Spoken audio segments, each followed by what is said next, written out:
Are you coming back to school with me? We could have done it all so easily. Hi, my name is Craig Thompson-Wood. I'm your host on Teaching with Board Games. Today's episode is a publisher focus. I like to do this once in a while where I talk about a particular publisher and the kinds of games that they're doing, particularly if they have something that is interesting from an educational standpoint. So today I'm looking at Peaceable Kingdom games. Let me just start off by reading you Peaceable Kingdom's mission statement.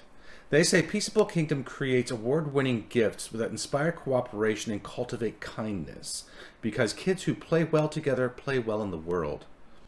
So that tells you a lot about what they're focused on right there, in that they are doing things where they inspire cooperation and cultivate kindness. So their games are, you can tell right off the bat, are not going to be competitive games. Certainly nothing that, like the Monopolies and the Sorries and those kinds of games, which I know created so much conflict and angst and upset in my family when I was younger. When we would play those games and somebody started losing, invariably whoever was losing would be the one to burst into tears, unless it was my dad. But anyway, so it was these games that the Peaceable Kingdom makes. They're focusing on those cooperative board games, and this is something which I've talked about many times before. Cooperative board games are great for all of the skills that they develop in there in terms of the cooperation, the collaboration, the communication, all those 21st century competencies to help people to become better people. Very difficult to teach otherwise. And they're doing that, but not only are they doing that, but this is where Peaceable Kingdom is unique amongst the board game companies that I'm aware of, in that they are focusing on their board games on doing it for the very young. Now, when I say very young, I'm talking very young because some of the games I've seen for Peaceable Kingdom say that they have an age range of 2+. So 2-year-olds playing cooperative board games. I mean, it's amazing to me to think of that. So I'm definitely more interested to find out more about Peaceable Kingdom. I am looking into doing some more reviews. If you have seen my channel for a while, you maybe have known that I've already done a couple of Peaceable Kingdom games on my channel. Very recently I did Stone Soup, just earlier this month. I did a re-review on Stone Soup because the first time I did it, for whatever reason, I didn't show the components or show how the game was played. So I rectified that error this month by redoing that game.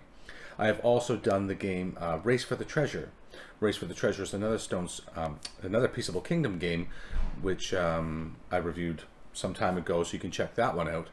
But Peaceable Kingdom has a huge range of cooperative board games for all age ranges. So some of their games start at 2+, but then they also have games which are meant for kids who are just maybe a little bit older, so they may have 6+, 7+, and so on. But the focus is always on those young kids and those cooperative board games, which I think is amazing. And one other thing I want to mention as well is that it's been my experience, my grand experience of 2 games of Peaceable Kingdom that I've seen, but from these 2 games, in each of them what I've seen is that there's notices inside about how they are doing things to try to make less of an environmental footprint with the games that they're creating. So if there's anything that involves plastic, it's a corn-based plastic which is biodegradable. Any of the inks that they're using are vegetable inks, and they're doing things like printing the rules on the inside of box lids where they can avoid using unnecessary paper if they can. I mean, the whole focus is on trying to be environmentally responsible as well as doing the other things that they're doing to help with the kids. Overall, it's a really great thing that I think they're doing, and it's something I wish that more board game companies would be following in that same suit. So if you're not familiar with Peaceable Kingdom, then some of the other games they have are Snug as a Bug in a Rug, Hoot Owl Hoot, Mole Rats in Space, and there's a huge range of them. Pick Me Up Piggy is another one that I've heard of.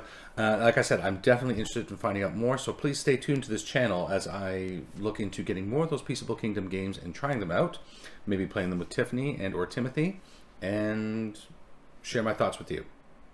If you are, if you're watching this video now and know of any Peaceable Kingdom games that you have played yourself and have enjoyed that you could recommend to the channel, please let me know in the comment section below. I do love to hear from the viewers. It gives me some great ideas for content and things in the future.